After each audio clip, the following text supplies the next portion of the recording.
লাচ্ছা পরোটা আমরা তো সকলে রেস্টুরেন্টে খাই, কিন্তু এইভাবে একবার বানিয়ে দেখুন, তাহলে স্বাদ হবে একদম দোকানের মতো এবং খুব সহজেই বাড়িতে তৈরিও হয়ে যাবে। তো চলুন শুরু করা যাক। নমস্কার সকলকে, আমার পার্বতী রান্নাঘরে আপনাদের সকলকে স্বাগত। প্রথমে থালায় নিয়ে নেব 1 বাটি ময়দা, তারপর দিচ্ছি সামান্য নুন। এবার নুনটাকে ময়দার সাথে ভালোভাবে মিশিয়ে নিচ্ছি। মেশানো হয়ে গেলে দিয়ে দিচ্ছি 1 টেবিল চামচের মতো সাদা তেল। এবার ভালোভাবে আমরা হাত দিয়ে ময়দার সাথে তেলটাকে মিশিয়ে নেব।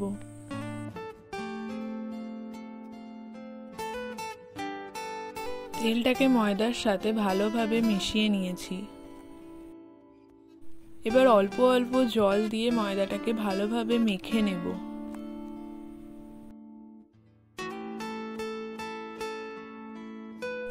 ময়দাটা আমার মাখা হয়ে গেছে, আপনারা দেখতেই পাচ্ছেন আমি কেমন ভাবে ময়দাটা মেখেছি। তো আপনারাও এইভাবে মেখে নেবেন। ময়দাটা মাখা হয়ে গেছে, এবার এটাকে রেস্টে রাখবো 30 মিনিটের মতো। 30 মিনিট হয়ে গেছে, এবার ময়দাটাকে আরও একবার ভালোভাবে হাত দিয়ে মেখে নিচ্ছি। ময়দাটা আমাদের মাখা হয়ে গেছে, এবার পরোটা তৈরির জন্য ছোট ছোট করে কেটে নেব।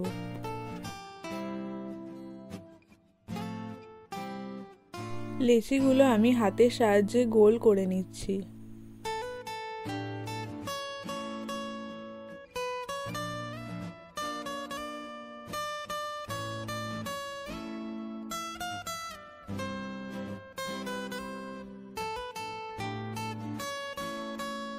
লেচিগুলো আমার গোল করা হয়ে গেছে। এবার একটা বাটিতে নিয়ে নিচ্ছি কিছুটা পরিমাণ সাদা তেল, তারপর দিয়ে দিচ্ছি 2 টেবিল চামচ ময়দা। এবার তেলটার সাথে ময়দাটা ভালোভাবে গুলে নিতে হবে। আমি আরও কিছুটা পরিমাণ তেল অ্যাড করলাম যাতে মিশ্রণটা একটু পাতলা হয়। ভালোভাবে আমরা মিশ্রণটা তৈরি করে নিলাম। লাচ্ছা পরোটা তৈরি করার জন্য পরোটাগুলো ভালোভাবে বেলে নিচ্ছি গোল গোল করে।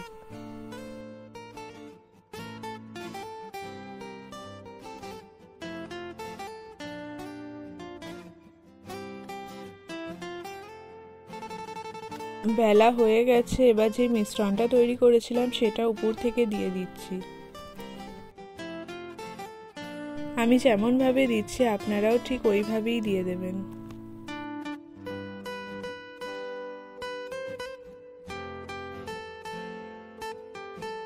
এবার উপর থেকে সামান্য ময়দা ছড়িয়ে দিচ্ছি।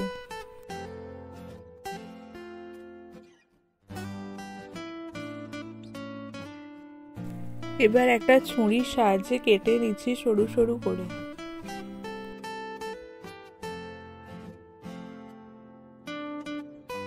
আমি যেইভাবে পরোটা বানানো দেখাচ্ছি আপনারাও ঠিক এইভাবে বানিয়ে দেখবেন, আপনাদেরও নিশ্চয়ই খুব ভালো লাগবে। কাটা অংশগুলো আবার জুড়ে দিয়ে হাতের সাহায্যে ভালোভাবে গোল করে নেব।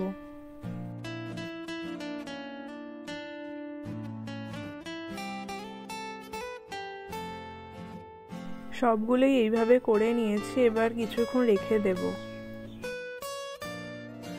কিছুক্ষণ পর পরোটার জন্য ভালোভাবে গোল করে বেলে নিচ্ছি।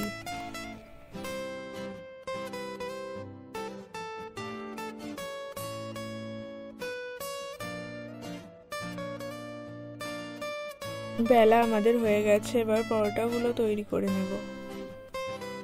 এর জন্য প্যান গরম করে তাতে দিয়ে দিচ্ছি পরোটাটা। উপর থেকে সামান্য তেল দিলাম। এবার খুন্তির সাহায্যে সেটা লাগিয়ে দিচ্ছি পরোটার উপরে। অন্য পাশেও একইভাবে তেল দিয়ে দিচ্ছি।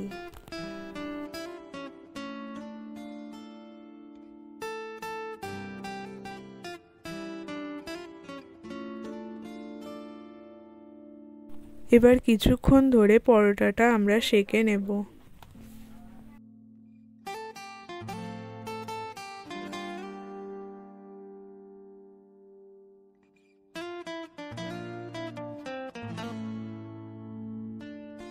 পরোটা আমাদের একদম রেডি হয়ে গেছে। এইভাবে সমস্ত পরোটাই তৈরি করে নেব।